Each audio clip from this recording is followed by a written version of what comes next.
welcome back to the Could Try Harder channel. That last clip just showed you why it's been quite so long since the last video. Apologies for that, but as you saw, the MK1 Golf went off to paint and it was blue. And now it's come back from paint and it's no longer blue, but I'll show you what colour it is in a minute, unless you follow me on Instagram, which case you already probably know. There's been quite a few changes around here since the last video. So Bertie the bus came back, I rebuilt it, a couple of shorts on the channel just showing it running, and now it's sold and has a new owner. The Porsche is gone, so 2 years with a Porsche, fantastic time, but time came to move it on, so that's gone as well. And so we just have the one project car now on the channel, and that is the MK1 Golf. So without further ado, let's switch the camera around and you can see what the current state of affairs is. Flip it round, there we go. So over there you can see the engine's currently out of the car. I've replaced a whole bunch of bits on it. That includes the timing belt, the water pump, also currently looking at doing the clutch. The gearbox is here, and so we're also looking at doing the clutch release bearing, which amazingly you find in the other end of the gearbox, which is just bonkers to me. It looks like no clutch I've ever dealt with before. But yeah, that's not what you're interested in. You're interested in knowing what colour the car's going to be. And here it is.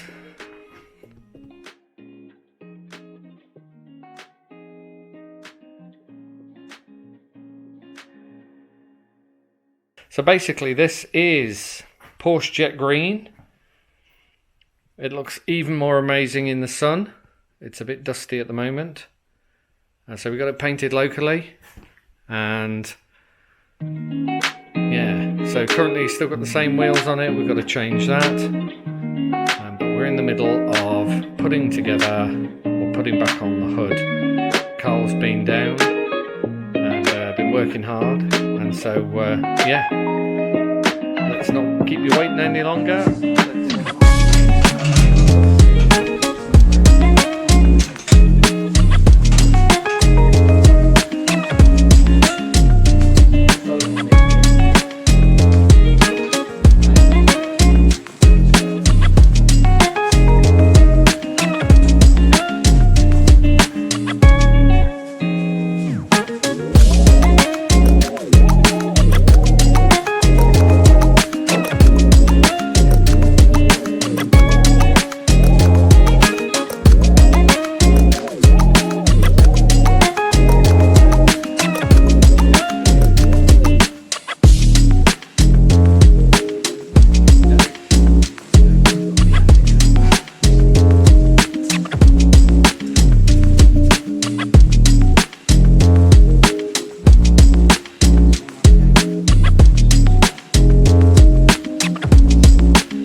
So the headliner comes to you, or you make it?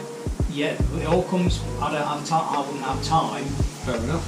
But it comes to you oversized, and you No. have to trim to fit, or is it perfect? No, it's not perfect. Well, they are perfect. Our supplier are really, really good compared to some of the ones that we've had in the past. So with this one, there are certain things that you have to trim and you have to cut, and then to get things even with mass-produced cars, right? They vary a little bit, so Yeah. there's always a little bit of adjustment. This is it. This is the thing. So yeah, you have to cut things to fit. And as we know, sometimes with these, like with the headliner can be, they are a one-shot deal. Yeah. So just a little tap more.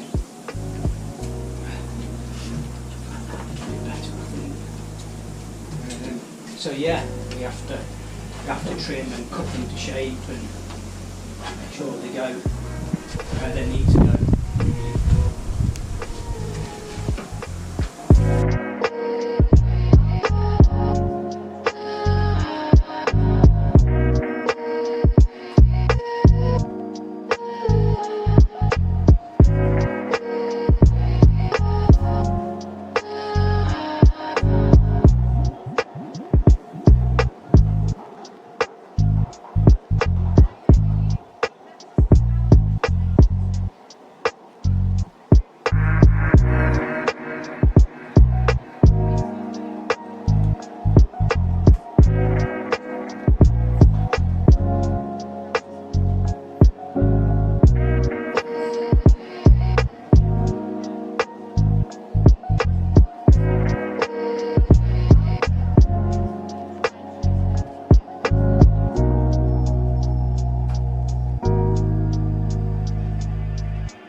magic of editing. Can I help? I think I've got it.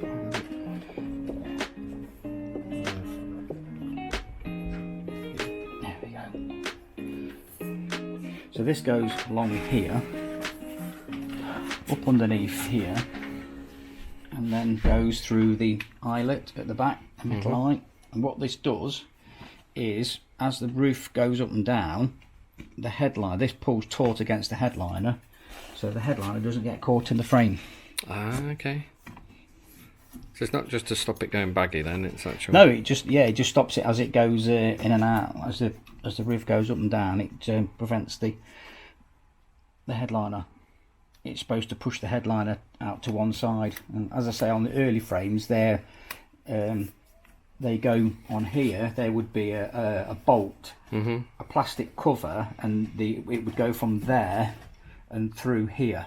Okay. If you're doing an early car, but on later ones. The subject. There we go, mate. So it's interliner time. It is. We started off by fitting the interliner rod inside the pocket, and through the strap, folded over the metal tabs. We've now riveted the hold down strap to the front. We've done that both sides. Okay. There's a detail for your little pin that goes through the front of the interliner. I did ask about taking off all of this old glue. Carl says new glue sticks better to old glue. So certainly with how hard it was to get the old glue off, I can believe that.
You just have to make sure that when you put the staples in, you get the staple through your rear window frame strap. Yeah, that would otherwise it will stop it from moving. Yeah. So you give them a wiggle, make sure they're free. Give them a wiggle, make sure it's free. Advice for life there.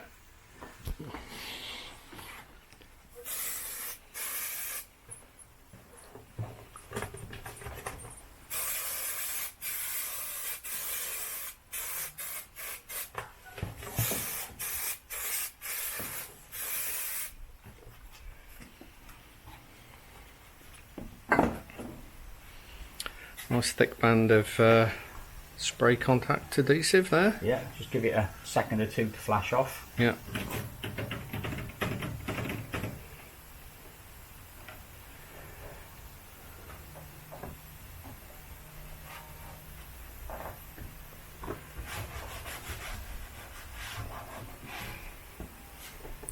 matter about the wrinkles, does it? Because you're never going to see that. Yeah, you won't see them. You've got the thick padding going on the going over the top of that, so that's why they don't bother finishing the edges of the material and stuff. So well, this is it. I mean, sometimes you find when you start taking these old cars apart, there's stuff that's not been trimmed off, you know, even from when it was done in the factory. Yeah, for sure. I mean, they're keen on getting cars out the door, right? Not necessarily.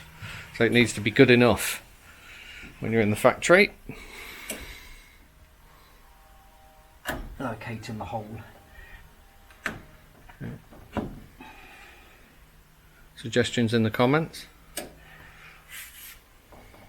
Just make sure you don't push too hard and pierce the headliner, because obviously that would suck, wouldn't it? Here. Yeah. So.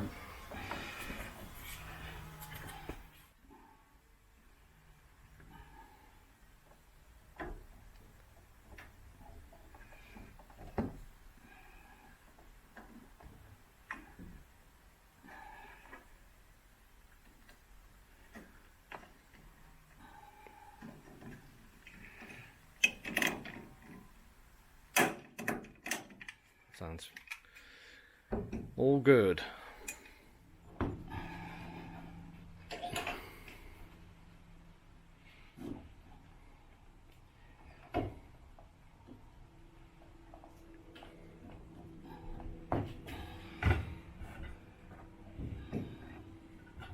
Rivet? Yeah, I would say it's hiding. There we go. There you go. I'm going to be the apprentice.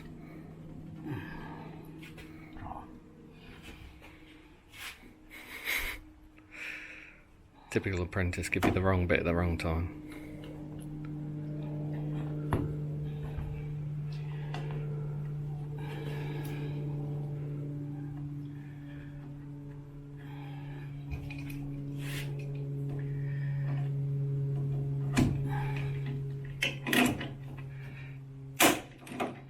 Nice.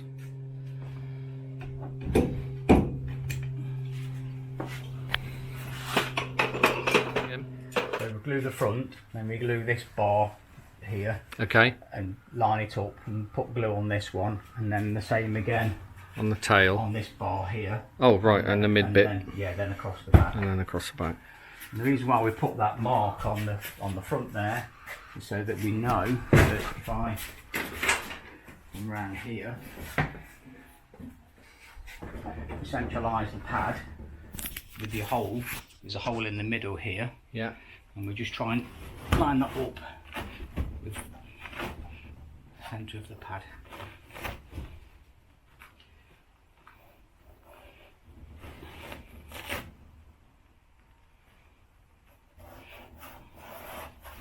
You'll often find with the pads that ideally they should sort of fit inside. There's like a gap there. So ideally, but sometimes you have to trim them. You have to cut them back, trim them back a bit. Amazed how springy that is compared to the old stuff that's all gone rotten. Yeah. Well, because it's all new, you see. Yeah.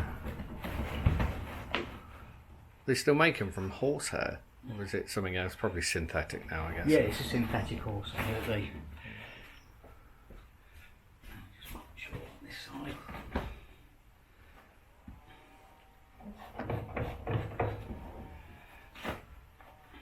To be honest, looks like the kind of stuff they can make from recycled this, that and the other, doesn't it really? Yeah. Why not?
Just work this back a little bit. No.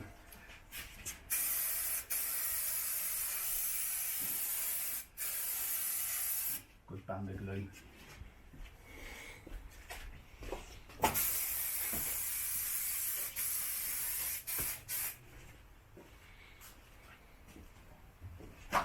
That a minute to flash off.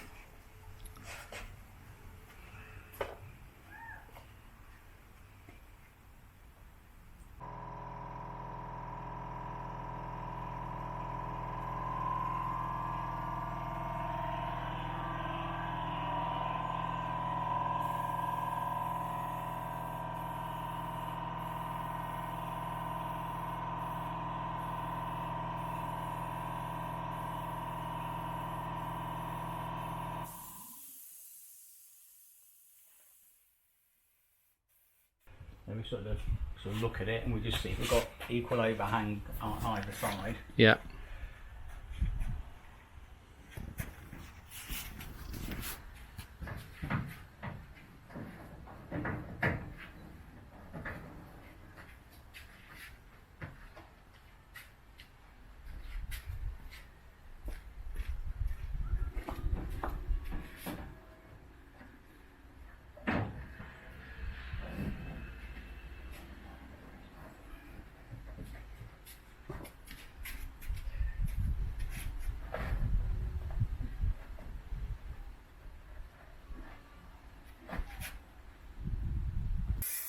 Okay, so what's this then, Carl? What's These this? are called the outer margin strips.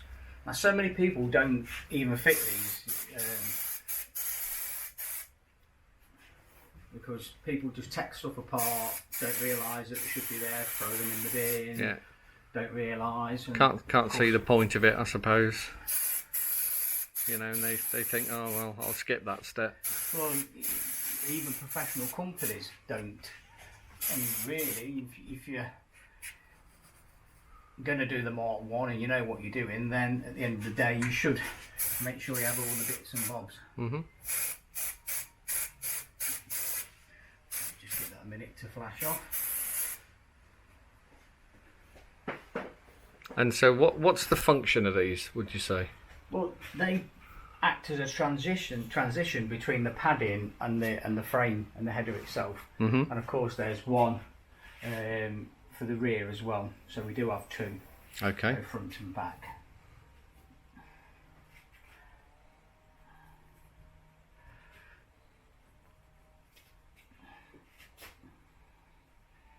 The right way.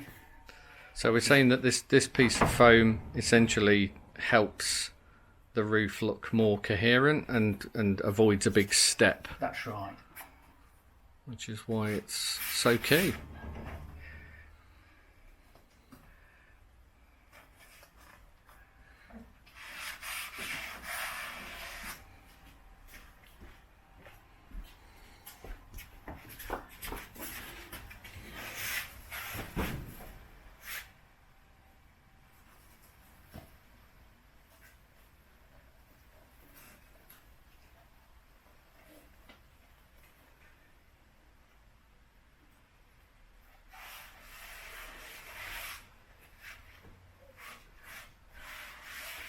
Once it goes in the car, that needs to be it. Yeah, you want it to stay, don't you? Yeah, that's why I've done all the water pump and timing belt and all that sort of stuff. Comes trouble.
to dry. Yeah, let's just Settle. give it a look over. Nice. This is their first walk. It's just like, Next job to get the rams on, and they go into that section like that. And there's a really small wire clip just on the end that needs pushing over the conical part whilst your friend pushes the pin through, so you can actually get it into the groove. Guys, part one of our Mark 1 Golf Hood fitment installation is done. So that is frame installation. Then we put on the headliner. By we I mean Carl. Massive thanks to Carl. And then he put on the interliner, and then the padding that you saw, and then wrapping it round with the interliner, fixing it all down with the proper fixings in the right place, all the elastics in the right place, all of the bits and pieces, the German engineering that make sure that the headliner doesn't get pinched when the hood goes down. There's so much work in this. I had no idea how much work this was going to be. I thought there was a lot to come off, but the fitment and the skill and expertise that's needed to get this stuff back in the right place and working properly is just unbelievable. Huge thanks go out to Carl at Chortle's Chop Shop. I gotta thank him again for coming over and doing this for us. Link in the description. If you need a Mark 1 Golf Hood, you need to go see this guy. You can see from the video, he's the person that really knows what to do, where everything goes, and how to do a top job. So that's it for now. If you have been, thanks for watching, and I'll see you soon for part 2 when we finish off the hood, get it all buttoned up, and really kickstart the rebuild of our Mark 1 Golf. Thanks again, guys, and I'll see you in the next one.